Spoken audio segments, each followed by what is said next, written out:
तर शरद पवार यांनी धमकी दिलेली आहे सुनील शेळकेंना। नेमकं काय वाद आहे या सगळ्या संदर्भातल्या टॉप 9 आपण बातम्या बघूयात। लक्षात ठेवा, मला शरद पवार म्हणतात। लोणावळ्यातील मेळाव्यातून शरद पवार यांचा अजित पवार गटाचे आमदार सुनील शेळकेंना थेट इशारा।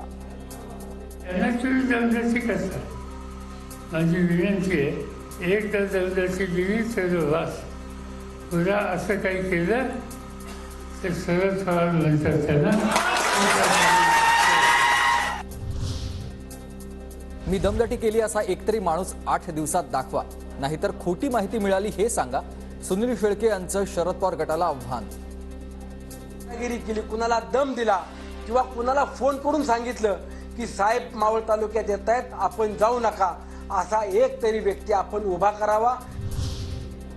आमच्या नेत्यावर टीका केली तर आम्ही सोडणार नाही, असा सुनील शेळकेंनी मलाही दम दिला। मदन बाफना यांचा सुनील शेळकेंवर आरोप। दीपक पायगुडेचाही फोन आला होता। दम देण्याची त्याची पद्धत आहे, मला दिला तर बाकीच्यांना देईलच तो। मला दम दिलेला मी तुम्हाला क्लिपच दाखवली वाचून आता। तू आमदार कुणामुळे झाला, तुझ्या अर्जावर कुणाची सही? शरद पवार यांचा सुनील शेळकेंना सवाल।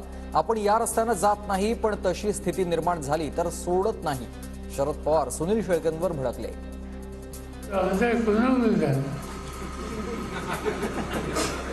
तुझ्या सगळ्याला इथं फोन आलं होतं, फॉर्म भरायला खून चिन्ह यासाठी नेत्याची सही जाते, ती सही माझी आहे। या रस्त्याने जाण्याची स्थिती कुणी निर्माण केली तर सोडत नाही। अजित पवारांनी मला उमेदवारी दिली, मतदारसंघासाठी मागेल तेवढा निधी दिला म्हणून अजितदादांसोबत। मी चुकीचं असेल तर जनता निवडणुकीत सांगेल, सुनील शेळकेंचं वक्तव्य।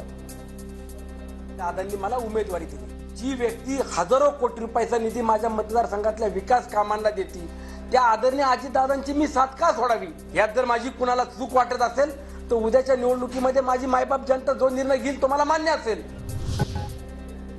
शरद पवारांच्या वक्तव्याबद्दल काही माहित नाही, सुनील शेळकेंकडून याबद्दल अधिक माहिती घेईन। उपमुख्यमंत्री अजित पवार यांचीही प्रतिक्रिया। अजून सुनीलशी त्याबद्दल बोललेलं नाही मी। आता तो प्रेस झाल्यानंतर सुनील शेळकेंशी बोलून काय नक्की वस्तुस्थिती घडलेली आहे त्याची माहिती घेईन आणि मग त्याबद्दल माझं मत व्यक्त करेन। तर शरद पवारांनी साध्या आमदाराला धमकी देणं अयोग्य, आमदाराला धमकी दिल्यास पवारांचा स्तर खाली येईल। उपमुख्यमंत्री फडणवीसांचा टोला। एका साध्या आमदाराला अशा प्रकारे जर धमकी दिली असेल तर ती योग्य नाही आहे। ते कुठल्या स्तराला आहेत आणि जर अशा प्रकारे त्या आमदारांना धमक्या द्यायला लागले तर मला असं वाटतं कुठेतरी त्यांचा जो स्तर आहे तो खाली येईल।